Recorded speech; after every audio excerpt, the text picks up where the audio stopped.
Veliko čast in veselje mi je, da vas lahko nagovorim in oblikujem zaključke iz tematskih skupin prve nacionalne konference Učeča se profesionalna skupnost. Lep pozdrav in zahvala organizatorjem konference, članicam in članom programskega odbora današnje konference, direktorjem, direktorici, predstavnicam ter predstavnikom naših javnih zavodov, lep pozdrav prisotnim ravnateljem, ravnateljicam, vzgojiteljem, vzgojiteljicam, učiteljem, učiteljicam, drugim strokovnim delavcem, predstavnicam in predstavnikom organizacij za izobraževanje odraslih ter drugih vzgojno-izobraževalnih ustanov, študentom pedagoških študijskih programov, izobraževalcem, bodočih učiteljev in ostalih strokovnih delavcev, pedagoškim svetovalcem in raziskovalcem z področja vzgoje in izobraževanja, predstavnikom Zveze aktivov svetov staršev Slovenije, predstavnikom sindikata vzgoje in izobraževanja, predstavnikom in predstavnicam Ministrstva za izobraževanje, znanost in šport ter drugim predstavnikom zainteresirane javnosti. Poklic, ki je kakorkoli povezan z vzgojo in izobraževanjem, je poseben v več pogledih. Je eden tistih, ki pomembno vpliva na posameznike in številne generacije.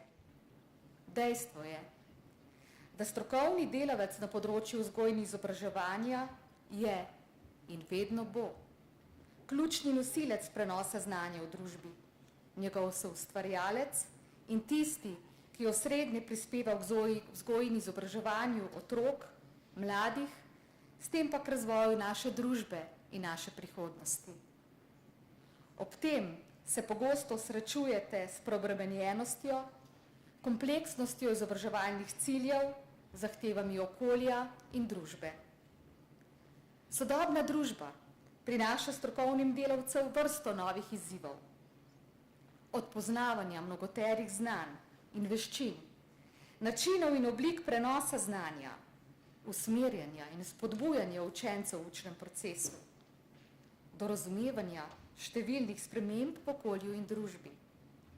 Del učiteljevega vsakdana je tako postalo poučevanje, ki se približuje individualnim značilnostim učencev, doseganju ustreznih učnih dosežkov, spoštovanju in ohranjanju različnih identitet učencev, inkluzivnemu delovanju, medpredmetnemu povezovanju, uporabljanju vsebinskih rešitev s pomočjo informacijske tehnologije, vzgoji in izobraževanju v skladu z dediščino različnih političnih, kulturnih in moralnih vrednot, oblikovanju multikulturnega učnega okolja, spodbujanju učencev k izražanju lastne refleksije, krepitvi učenčevega kritičnega mišljenja in še bi lahko naštevala. Nemalokrat strokovni delavec zato čuti nemoč in osamljenost pri reševanju različnih zagat znotraj vrtčevskega in šolskega polja. Da pa je pomen izobraževanja strokovnih delavcev eno od prioritetnih področij Ministrstva za izobraževanje, znanost in šport, ni potrebno posebej poudarjati. Pa vendar, ne želimo ostati le pri besedah. Kakovost in odličnost sta temeljna cilja slovenskega vzgojno-izobraževalnega sistema, a ta ne more nastati brez ključnega stebra, strokovnega delavca na področju vzgoje in izobraževanja. Zato je še kako pomembno, da smo pripravili konferenco in spodbudili razpravo o različnih vidikih profesionalnega razvoja strokovnih delavcev, da ste identificirali močno področje sedanjega sistema začetnega in nadaljnega izobraževanja in usposabljanja in šibka področja, torej tista, ki so potrebna ponovnega premisleka, ocene in prenove. Prav tako smo s to konferenco želeli odpreti razpravo o opredelitvi kompetenc strokovnega delavca v različnih obdobjih kariere in izpostaviti dileme, ki se navezujejo na kontinuiteto med začetnim izobraževanjem in stalnim profesionalnim razvojem. S konferenco želimo poudariti, da različni deležniki opozarjajo vsak na svoj vidik kariernega razvoja strokovnega delavca in kličejo k dopolnitvam in spremembam. Morebitne spremembe v kariernem razvoju pa morajo biti dobro premišljene, jasno opredeljene in smiselno umeščene, saj vsaka takšna sprememba potencialno lahko vpliva na pedagoški proces, zato je pomembna najširša razprava in vloga vsakega od deležnikov.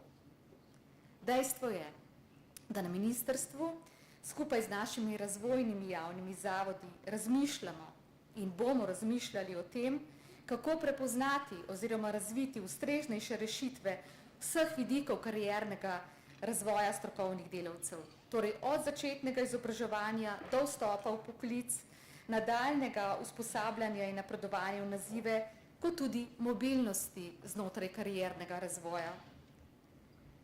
Predloge in rešitve današnje konference bomo na ministrstvu skupaj z javnimi zavodi in ostalimi deležniki z zanimanjem preučili in jih skušali tvorno umestiti v prihodnje spremembe. Predlagam, da si pogledamo bistvene izsledke posameznih tematskih skupin.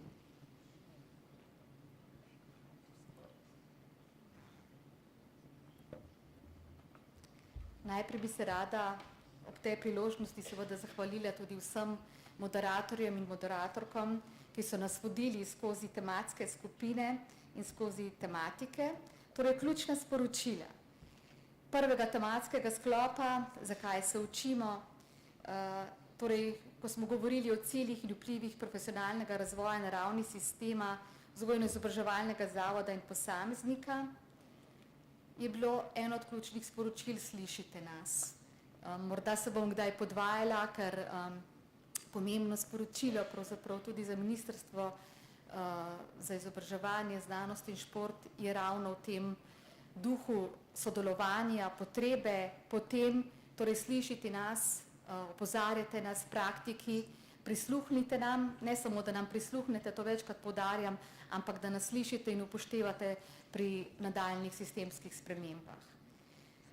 Naslednji izziv oziroma sporočilo je vstopni način učitelja v sistem ter napredek v profesionalnem razvoju učitelja, ki naj bi se izražal v rezultatih učiteljevega dela.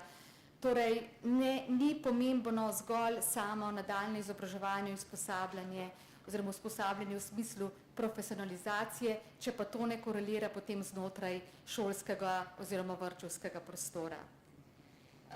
Poudarki so bili na tem seveda, da so sistemske spremembe potrebne so pa premišljeno, z veliko mero racionalizacije in seveda z upoštevanjem različnih deležnikov. Naslednje sporočilo je usposabljanje učitelja začetnika ter širše razumevanje profesionalnega razvoja, ki ne gre samo za strokovno vizijo, temveč je treba upoštevati tudi osebno in socialno noto. In sporočilo, torej gremo mi po svoje, upati si spremeniti. Naslednje sporočilo je bil premislek o selekciji že na začetku karierne poti, torej pri vstopnih pogojih na izobraževalne programe, ter omogočiti kvalitetno, celovito osebno rast profesionalnega kadra. Sporazum je pravzaprav kratica, ki pomeni selekcijo, prenovo temeljnega izobraževanja in pravilnikov o napredovanju in priznavanju neformalno pridobljenega znanja, skrb za osebni razvoj učiteljev, učencev, udeležencev in pa z učitelji potrebujemo zbornico za izdajanje licenc, torej tukaj je bil poudarek tudi na možnosti oblikovanja učiteljske zbornice.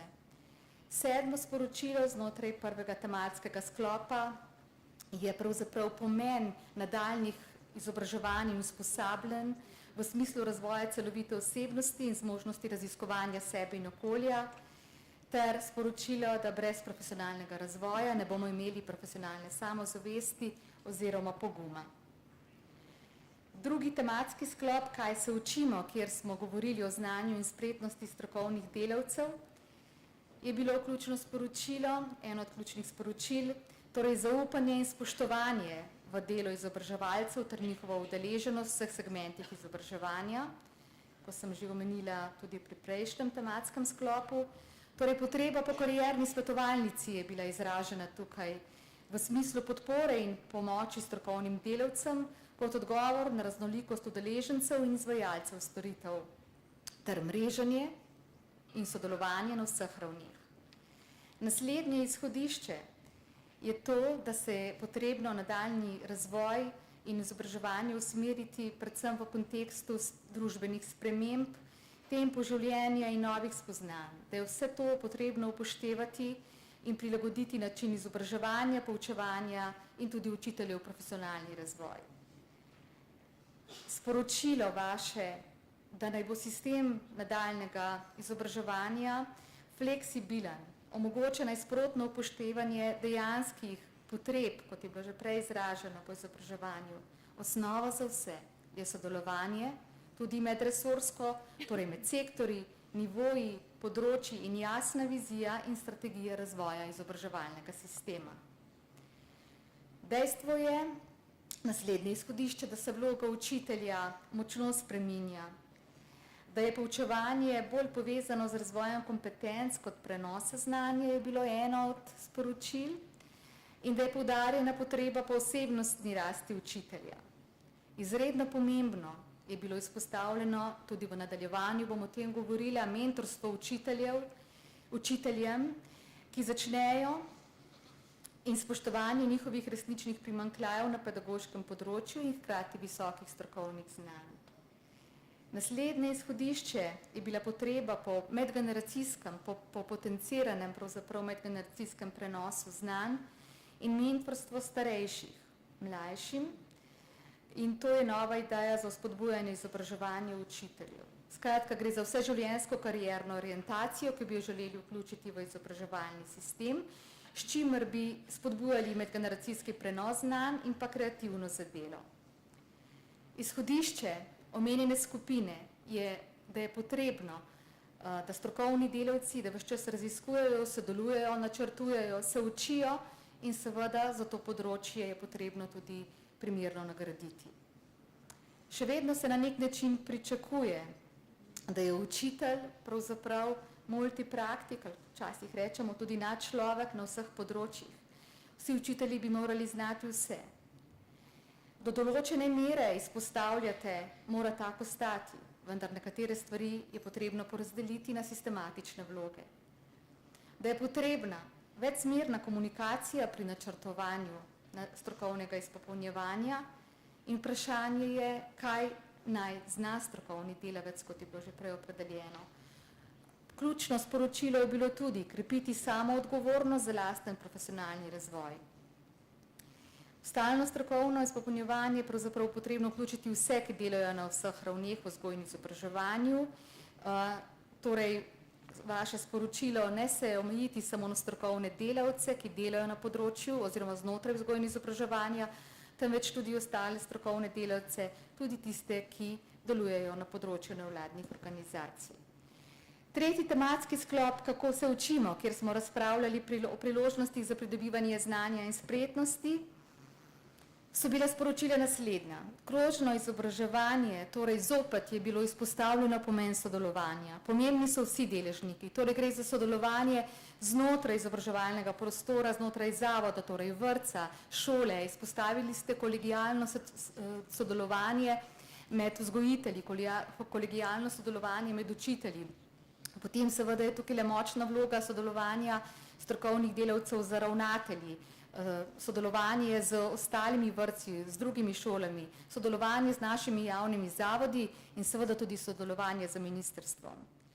Da je učenje in nabiranje izkušenj na različnih področjih kot priložnost, to je bilo omenjeno v kontekstu mobilnosti strokovnih delavcev, torej prehajanja med različnimi izobraževalnimi institucijami in se tukaj le niste omejevali pravzaprav zgolj na področje vrtcev in šol, ampak tudi na mobilnosti glede na prehod iz vrtca, šole na javne zavode, ki se ukvarjajo z izobraževanjem oziroma svetovanjem strokovnim delavcem, s prehajanjem na druga področja, kot so fakultete, tudi Ministrstvo za izobraževanje, znanost in šport.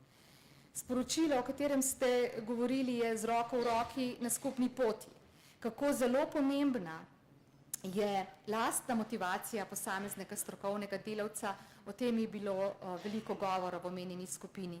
Kako zelo pomembna pri profesionalnem razvoju je podpora vodstva, timsko sodelovanje, da se vse to lahko izvaja, seveda termin, ki ga v zadnjem obdobju zelo pogosto poslušamo, varno in spodbudno učno okolje, ne zgolj z vidika učenca, otroka, učenca, dijaka, ampak tudi z vidika strokovnega delavca. Ter seveda, da se te zadeve pravzaprav lahko izpolnijo, je v določeni meri seveda tudi odgovornost in podpora sistema.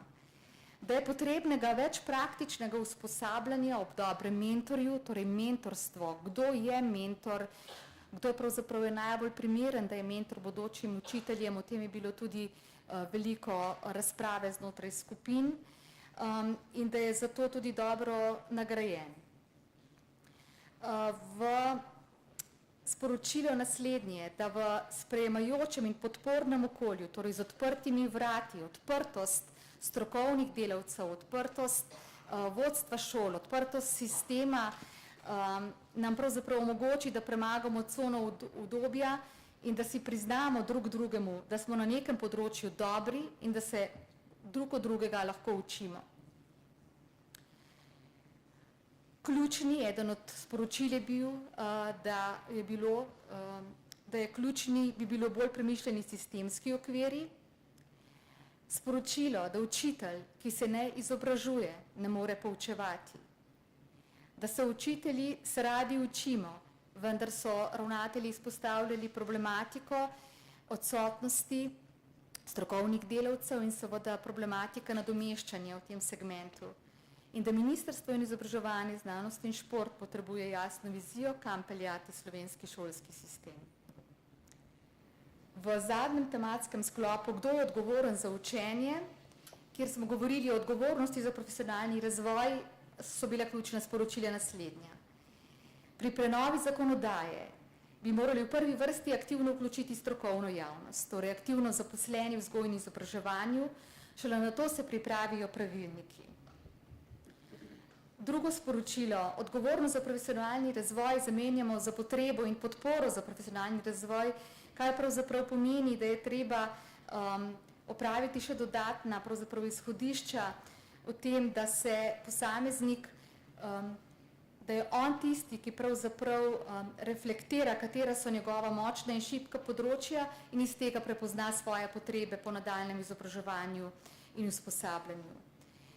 Izhodišče oziroma sporočilo je bilo te skupine tudi, da je potrebna večja preglednost nad ponudbo in kakovostjo izobraževanja, da je bila izražena potreba po skupnem spletnem mestu, naprimer kot posebna informacijska točka za pregled ponudbe, da je izredno pomembna kakovost izobraževanj, ki se jih udeležujete, da je stalno izpopolnjevanje strokovnih delavcev nujno potrebno, pri čemer pa seveda mora biti sistemsko in finančno podprto. Da je potrebno izkoristiti notranje vire v organizaciji, torej že obstoječe, ter povezovanje organizacije z okoljem, kar bi pomenilo dodano vrednost. Da je potrebno zavestno povezovanje vodstva in učiteljev. Da je potreben izobraževalni načrt, nekatere šole to že imate. Vsak zaposleni učitelj naj bi ob zagotovljenem stalnem financiranju z vodjo zavoda pripravil in podpisal izobraževalni načrt, ki je seveda v skladu z interesi, potrebami in vizijo zavoda. Da naj bi bile spremembe sisteme dodatnega izobraževanja vezane na začetno izobraževanje za pridobitev formalne izobrazbe. Torej gre pravzaprav za neko izhodiščno stanje in za pravzaprav evalvacijo omenjenega področja, katere so tiste kompetence oziroma katere so tista znanja, ki pa strokovnim delavcem v nadaljevanju svoje njihove poklicne poti čutijo kot primanjkljaj. Sporočilo, drznost, prožnost, povezanost, usklajenost in ohranimo sebe pokončne v našem poklicu in poklicanosti. Še preden pa zaključim, pa bi vseeno rada naredila na hitro, sem si zapisala pravzaprav določena ključna sporočila. Torej, kot prvo bi želela izpostaviti segment lastne motivacije, ki ste jo izrazili, pomen lastne motivacije strokovnih delavcev za nadaljnje izobraževanje in usposabljanje. Potem seveda sodelovanje. Izrazili ste potrebo po sodelovanju tako na internih nivojih kot na zunanjih, torej gre za vidika sodelovanja z našimi javnimi zavodi in seveda za sodelovanje z Ministrstvom za izobraževanje in znanost in šport. Izpostavili ste vstopne pogoje v kontekstu izobraževanja učiteljev in tudi vstopne pogoje v kontekstu vključevanja v delo. Izpostavili ste potrebo po odprtosti vseh deležnikov, tako strokovnih delavcev kot ostalih akterjev, ki sem jih že prej omenila. Izpostavili ste vlogo in potrebo pravzaprav po nadgradnji mentorstva. Izpostavili ste dejstvo, da je nadaljnje izobraževanje in usposabljanje pravzaprav, da mora biti, kar je ključno, da se odziva na spremembe, ki se jih dnevno dotikate v praksi. Opozorili ste na nujnost in na dodano vrednost medgeneracijskega sodelovanja, vključujoč tudi pedagoške delavce, ki so z aktivnim delovanjem že prenehali, pa vendar imajo ogromno znanj in ogromno kompetenc, da pri delu pravzaprav izobražujejo in na kakršenkoli drug način pomagajo pri delu vzgojno-izobraževalnih ustanov. Vrednosti. Izpostavili ste seveda kot nek osnovni pogoj, da se vse to lahko izvaja, tudi varno in spodbudno učno okolje na vseh ravneh. Skupaj s predlogi današnje konference bomo predvidoma junija, kot je že minister napovedal, oziroma jeseni 2019, dobili tudi rezultate raziskave TALIS, na katero ste učitelji odgovarjali letos, marca. Letošnja raziskava TALIS v ospredje postavlja glas učitelja, saj se ukvarja s prepričanji in stališči učiteljev o njihovem delu, o pogojih dela, o učnem okolju, o pedagoških vprašanjih in prav ti podatki bodo skupaj s predlogi, ki ste jih izpostavili na današnji konferenci, pomembno prispevali k načrtovanju sprememb sistema profesionalnega razvoja strokovnih delavcev. Raziskave kažejo, kar ste tudi vi izpostavili, da je kakovost poučevanja močno povezana z varnim in spodbudnim učnim okoljem. Ne samo varno in spodbudno učno okolje za učence, ampak tudi za učitelje. Torej govorimo o ugodni šolski klimi, o timskem delu, o sodelovanju učiteljev, o strokovni podpori strokovnim delavcev, o strokovni avtonomiji. Skupaj z rezultati mednarodne raziskave TALIS bodo drugo leto objavljeni tudi podatki iz nacionalne študije na temo zaznavanja nasilja nad učitelji in ravnatelji, ki je izvedeno v sodelovanju Ministrstva, Pedagoškega inštituta in pa Sindikata vzgoje in izobraževanja. Kot sem že omenila, vse te raziskave, vaši predlogi in rešitve z vidika vseh deležnikov, analiz in podatkov nam bodo pomagali pri temeljitem razmisleku o spremembah, ki pa nikakor ne smejo biti pripravljene z danes na jutri, ampak jih moramo razvijati, graditi in pri njih sodelovati za še boljši vzgojno-izobraževalni sistem. Zavedamo se namreč, da bo nadgradnja obstoječih sistemskih rešitev v kontekstu profesionalnega in kariernega razvoja uspešno zaživela le pod pogojem, da ste praktiki in ostali deležniki pomemben del oblikovanja edukacijskih politik in praks, ter da bo potrebno poskrbeti za pozitivno okolje oziroma pogoje, kjer boste strokovni delavci in delavke lahko upravljali svoje poslanstvo. Naj se vam ob tej priložnosti za vse vaše prispevke še enkrat iskreno zahvalim in izkažem spoštovanje vsem vam, saj svojim delom in delovanjem uresničujete zaupanje v poslanstvo učitelja ter ostalih strokovnih delavcev znotraj slovenskega vzgojno-izobraževalnega sistema. William Arthur Ward je nekoč izjavil naslednjo misel: povprečen učitelj pove, dober učitelj pojasni, odličen učitelj prikaže, velik učitelj navdihuje. Vi ste tisti, ki svojim delom dokazujete, da je vzgojno-izobraževalno delo vredno in verjamete ter se trudite, da bi bilo lahko tudi v današnjem času navdihujoče. Hvala vam za pozornost, še enkrat za vse prispevke in vam želim uspešno nadaljevanje konference.